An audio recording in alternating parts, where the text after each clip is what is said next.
The green, stoned, mad eyes of Dean Baker watched the street.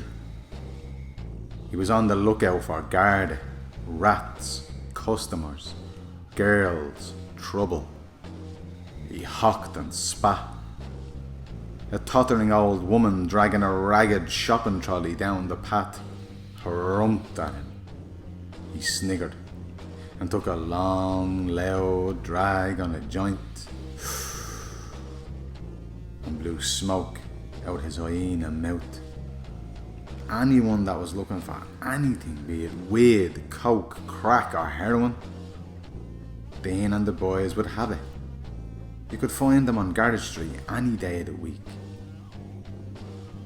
Two skinny junkies came upon the street. One had a light grey tracksuit on, his hood pulled up, and the other wore an oversized blue Nike bubble jacket and black tracksuit bottoms with sticky white yogurt stains on them. Grey tracksuit walked ahead, eyes darting, head bobbing like a strung out pigeon. Bubble jacket walked painfully slow, scratching his thigh, the back of his head, his face, mumbling interminable junk-sick incantations to the wind. Dean whistled. Grey tracksuit looked up. Bubble jacket slowly turned his head. Where's that? Over there, Dino's out. Ah, lovely. Dean met the twosome halfway up the street. What are yous looking for, heads? 4 bags of white and 2 brown. 4 white, 2 brown? Cool. Dean gave another whistle. And an obese teenage boy named Chunk trundled up the street nodding his head. A slim, rodent-featured boy who went by the moniker Rizzer seemed to emerge from a crack in the ground or out of the wall itself and stood at the corner of the entrance of the street. Dean held up 4 fingers to Rizzer and then 2 fingers to Chunk. Right, they'll sort yous out, lads. Grey tracksuit handed cash to Rizzer and he pocketed it and passed back 4 small bags of wrapped heroin. Go over to him and he'll give yous the bags of white. Grand, nice one, pal. The junkies bounced over the trunk and he fingered 2 bags of coke into Grey tracksuit's sweaty palm. Dean whipped out his phone and put on a versatile song. He bopped his head and sang She Goes Out With a Red Hot. He lit a joint and watched the street. He scrolled on Instagram and TikTok. He counted his cash, puffed, hocked, spit. He watched the street. He whistled at customers. Yep. He was stretched out on the bed, the hash box by his side, the joint behind his ear. It was a typical teenage boy's bedroom. Pictures of Vicky Pattison and Bianca Gascoigne in lingerie were stuck to the wall with thumbtacks. 6 and 9 and Chelsea FC posters accompanied them. A single bed, unmade. Stereo speakers, ashtrays, underwear and socks on the floor. Dirty cups and plates, empty crisp bags, Rizla papers, crushed cigarette boxes. Cypress Hill, Insane in the Membrane, played from the speakers. Dean bopped his head to the beat and he sat up, took the joint from behind his ear, put it between his thin lips and lit it up and took a huge drag and blew smoke at the camera like a rapper in a music video. He was live streaming on Facebook for the laugh and he gave the middle finger to the camera. Talk to yous later, dickheads. He shut the stream down and logged out of Facebook, logged onto Instagram and scrolled. Courtney Cooney in a tight red rubber dress. He hit like. Harry Toomey, topless, 16 stone and ripped. He commented, fake muscles in the spray tan, Get off them steads, you big rhino, you. Ha ha. Taylor Kelly, dressed up to go out on a night out. He hit like. Joanne Lawler, dressed in tight white spandex workout gear doing squats and other glute exercises. He hit like and commented, "Keep up the good work, XXX." He turned his phone, pointed it at his face and selfied. He put the photo through 2 filters to make himself appear better looking and posted the pic to his Instagram page with text reading, "Yup there with that, get it into you, smiley face, smiley face, smiley face." He locked the bedroom door and lay down naked on the bed. His slim body bristled with fair hair. He scrolled through menus and categories on YouPorn: Asian, ebony, amateur, MILF, anal, TS, gaping, BDSM, DP, gangbang. The ever increasing, unstoppable, unlimited pornography of our great sexually liberated society. The flesh industry grinding and churning out bodies for consumption in the wheel of samsara. Teen babysitter, let's big dick dad banger. Then clicked and got down to it.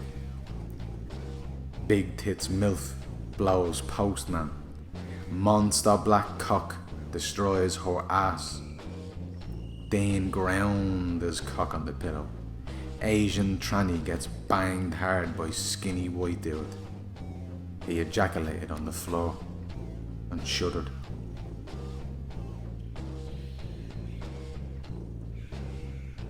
Dean was a wiry, lean, 18-year-old young fella from inner city Dublin. On one arm he had a full sleeve tattoo. His ma and dad were both heroin addicts. His dad died at age 32 from an OD in prison. A mixture of crack and heroin, the toxology said. Found in his bed, blue and stiff, 8 stone. Arms thin as a hunger striker. The body tracked with marks of the dirty prison needle. Dean was only 10 when his old fella kicked the sick bucket. His ma cried and cursed over the dead body.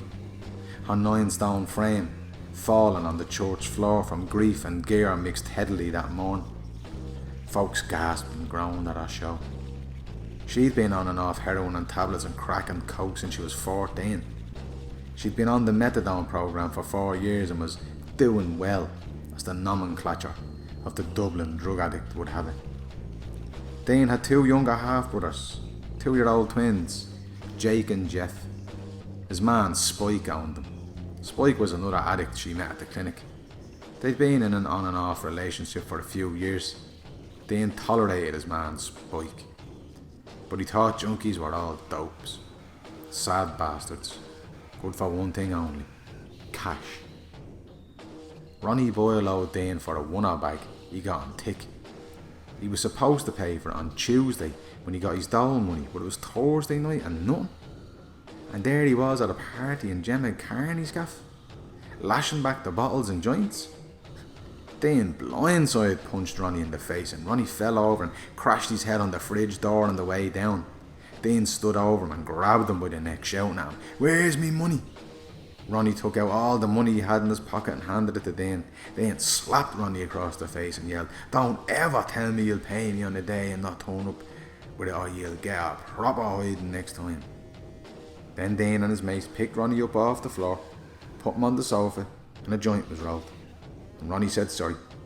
They smoked the joint together, and Primal Screams Loaded came on, and Ronnie jumped up and started to dance like Bobby Gillespie. He even looked a little like him, his hair long and black and his legs so thin, like the wire of an iPhone charger, blood on his mouth as he sang. The party went on for another 6 hours and no more violence.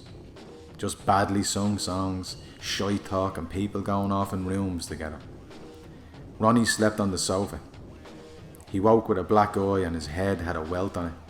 Congealed blood was in his unwashed hair, and a towel was wrapped around his head. He had a ferocious headache, so he went and bought a card of blues to kill the pain, shame and sorrow of his lowly existence on this earth. Dean ruled the street. Ronnie knew it. Dean knew it.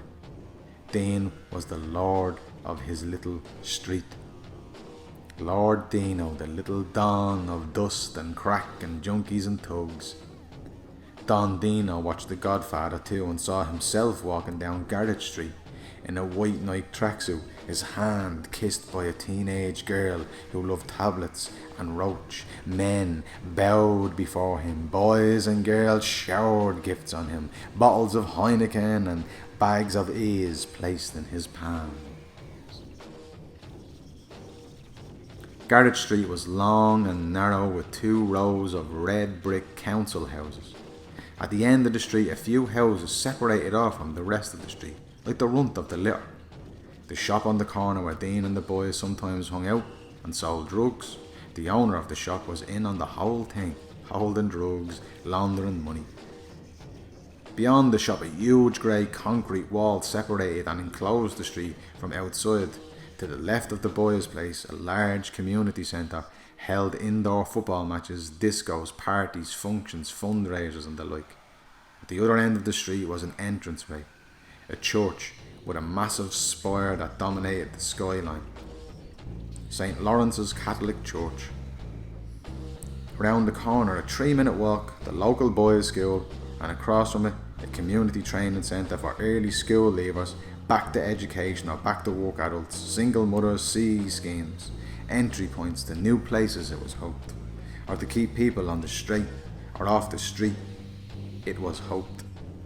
At the beginning of the street, a pathway led to Brickford Street, where the Dove Youth Club Centre was housed.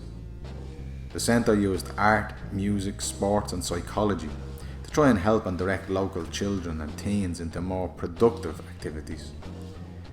Though Dean did attend the centre when he was a child, it had little or no effect on how he turned out. Dean walked by the Dove Centre, one hand in his pocket, hood pulled up, smoking. He headed for the city centre to buy a new pair of runners. He walked out onto the financial centre. The old north side docklands replaced with long rows of tall grey capitalist many-windowed squared shaped pyramid topped buildings. Old Kingdom Ravanch, Insomnia coffee shops, M&S, fresh supermarket, Asian street food restaurants, Mexican burrito bars, the National College of Ireland, giant modern art sculpture, a great ode to nothing, to faceless corporate egregores, to the shimmer on the back of the void, Dean Baker, lost child, mad youth, the outlord of liberalism, strutted through it all, out of sync with its order, its vision and its meaning. Like the last of some gang of malcontent miscreants of the grime and grind of the flats of Dublin. Dean took 2 quick pulls on the spliff and let smoke artfully flow from his nostrils. He handed the joint to Horsehead and punched him in the stomach, just as Horse took a drag at the joint. Horse coughed and spluttered and exhaled a burst of smoke. Tricky Chunk and Rizzer all broke into laughter.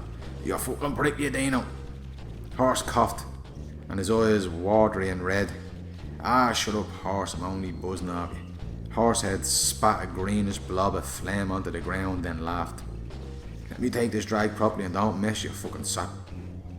Horse took a big pull on the joint and blew smoke into Dean's face, then handed the joint to Chunk, and he lowered his large frame to the ground and sat on the path, avoiding Horse's spit. He smoked the joint slowly, relishing the pulls he took, letting hardly any smoke out on exhalation.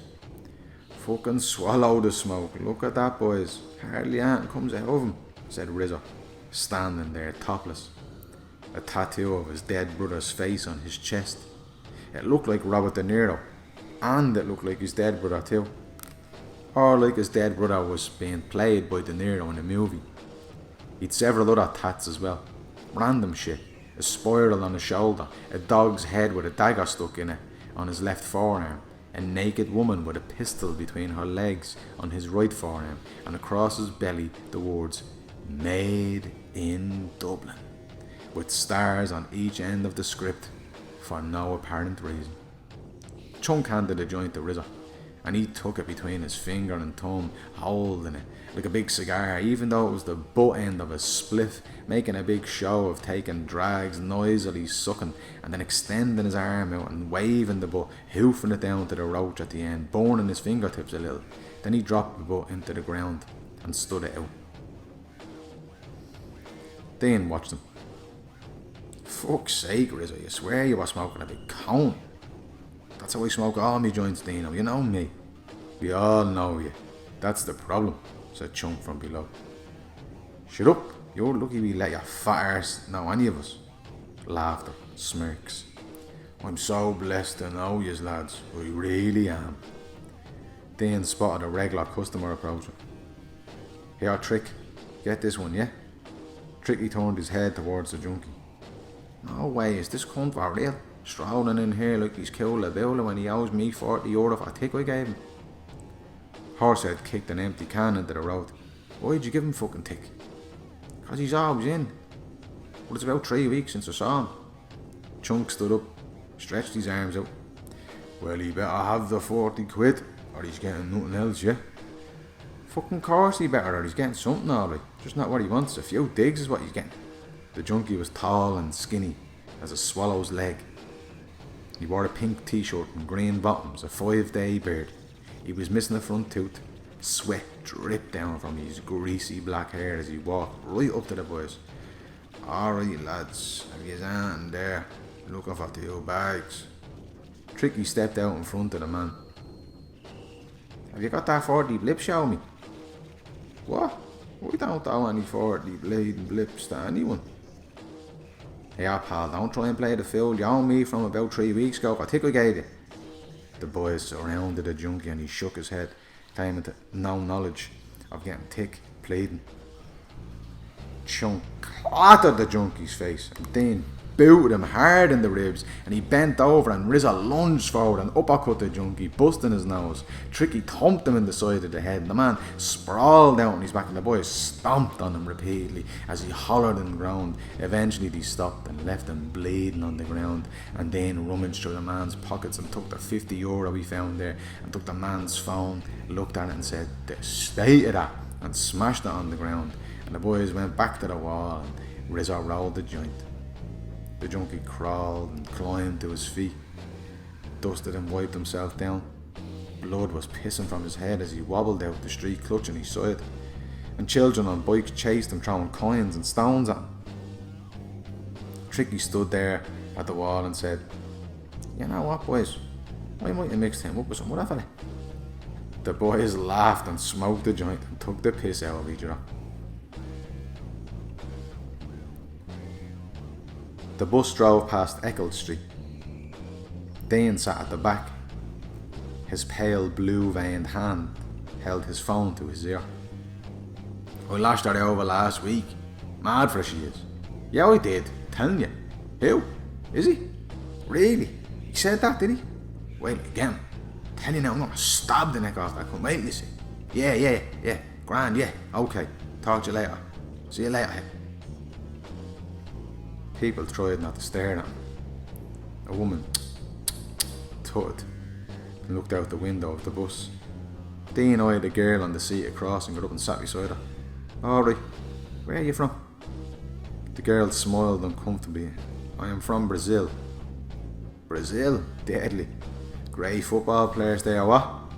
Yes. And cracking looking boards."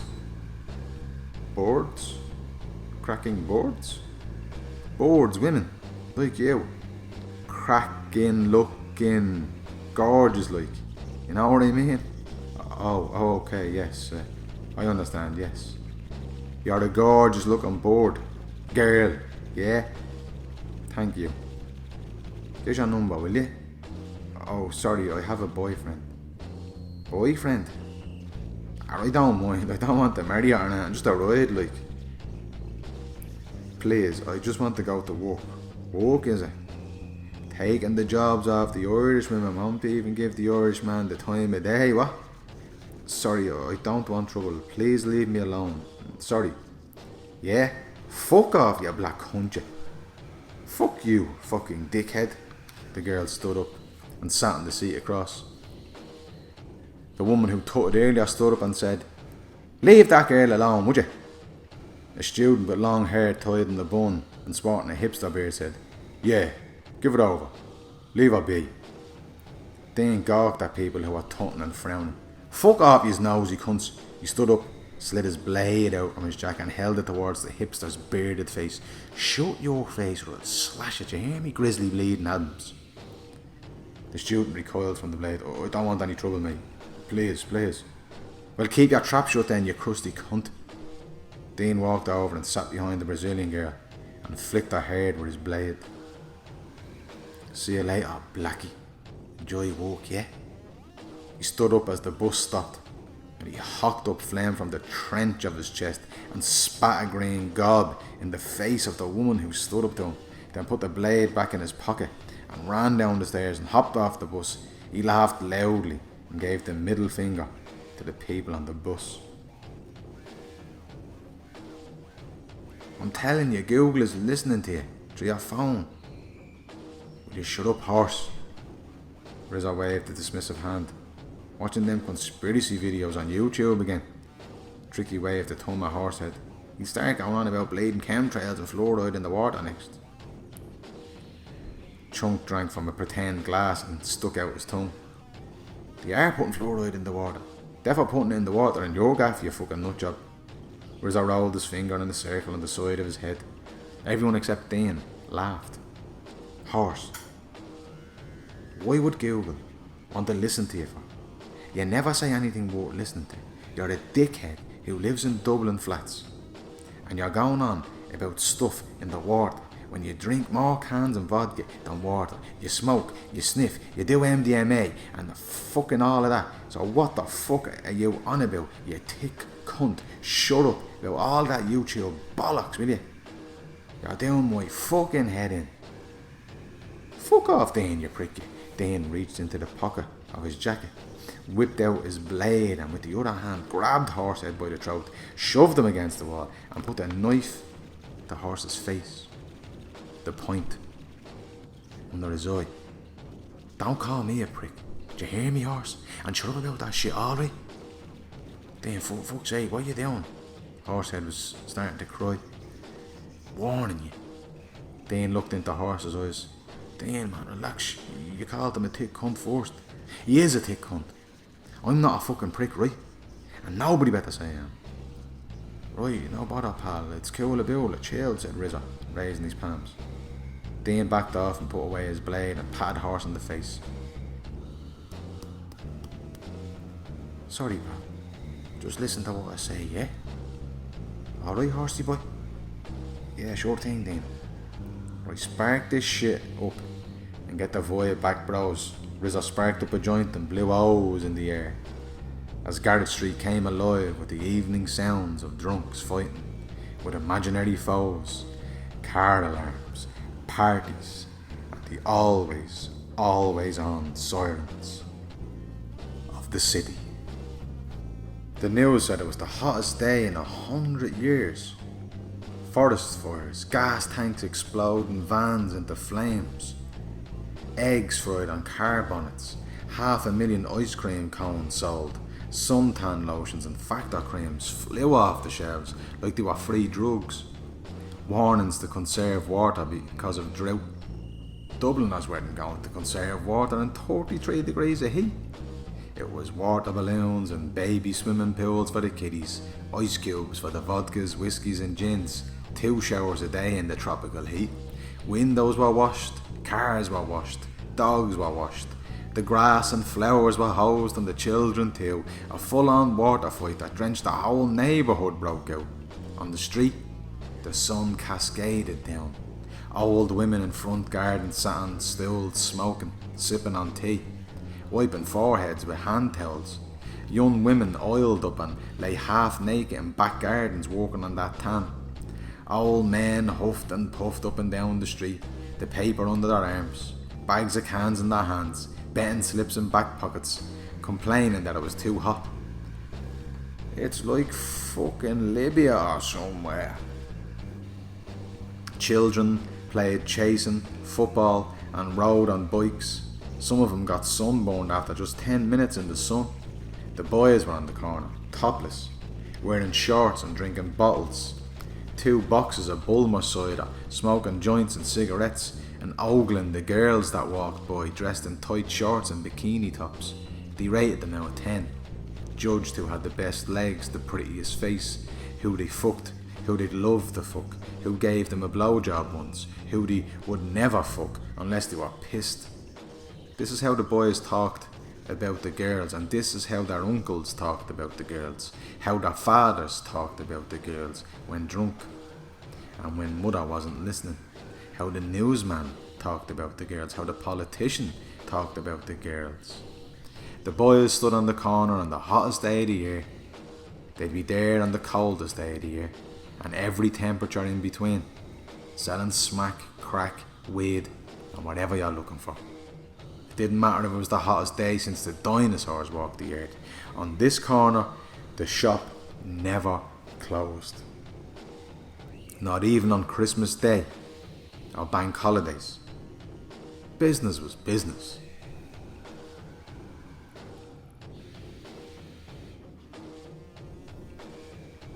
Dane Baker, eyes like a cobra, never left home without a blade in his pocket. He smoked joints, bongs, pipes, 5 skinners, 10 skinners. Cocaine was on tap. He had the biggest bags in Dublin, the nicest sniff in the land, and the best brown in town. He was up all night all the time. He was too young to sleep and took Zimmos for the come down head. Dane Baker, young terror in the city, criminal mind in overdrive, the scourge of society, nihilistic modern outlaw, Billy the Kid in the council flats, gunslinger and the gaff party, Dino, Deanie, Deanza, Mad Dane, Bad Dane, Don Dino, the Dane, Mean Dane, Crazy Dane, didn't give a rat's arse about nothing Dane. Dane and 3 of his boys were drunk and high. 2 boxes of bottles had been downed, a half ounce of coke hoofed up their noses. They shoved each other in the arms, they swayed and spat on the ground, they hocked and hollered, snorted, giggled, pushed, slapped. Danger oozed from every pore of the trio, a roaming pack in the grinding night, walking through Temple Bar, looking every woman up and down, assessing them, marking out of 10, whistling at them, blowing kisses, standing in the way of some. Give us a kiss, love. Go on, nice arse, baby. Lash you out, I would. A couple walked in the path of the boys. Spanish tourists, tan, tipsy lovers holding hands. The girl, olive-skinned and dark-haired, smouldering with attraction. The boy, taut, toned, Mediterranean model, good looks. Dean and the boys zoned in on the targets for fun and stopped in front of the couple. Sturdy, gorgeous. Not you, pal, you're bored. Where you from? Gonna ride the whole off tonight, eh? Does she want a bit of Irish now? A bit of the old Dublin me, what? 2 Irish lads walked over into the scene. Rugby players from Trinity College. Ah, lads, leave it out now. Come on, here now, that's enough. The girls getting a fright. Let them go on their way. We're just pleading Batman and Robin here to save the day, what? Only having the lad, these fucking sapsies. The Spanish couple took the opportunity to get away from the encounter, hurrying off down the road, not understanding what had just happened. See us now. Give her one for us, yeah? The 2 rugby boys shook their heads and motioned to walk away. Yeah, go on, fuck off that way, yous muppets. Wankers. Bleeding steroid heads. The state yous, some cheek yous have. When you think of the things you rugby boys get up to with a few drinks on yous. One of the rugby lads turned and walked back. Fuck you, you scrawny little dirtbags. A bottle smashed across his head and glass shattered. He was kicked in the balls and punched in the face. The other rugby lad ran over and swung a dig that hit Tricky in the side of the head, wobbling him. Then pulled out his blade and jabbed the rugby lad in the side. Jab, jab, jab, jab. The other rugby lad was stretched out on the ground and Chunk kicked him and stomped on his head, and he went out. His face was a bloody mess. The stabbed rugby boy clutched his side as blood seeped through his shirt onto his hand. Tricky recovered and ran over and cracked the lad full on the face with his fist right on the jaw, and the lad fell to one knee. Chunk volleyed him in the chin, and the lad flopped onto his back. Girls were screaming and some lad shouted, "That's enough, leave her out." Sirens wailed, and a couple of doormen rushed to break her up. Dean and the boys scarpered like wild snarling dogs that hunt over. They were satiated and retreated to Garrett Street on the north side of Dublin to hide out.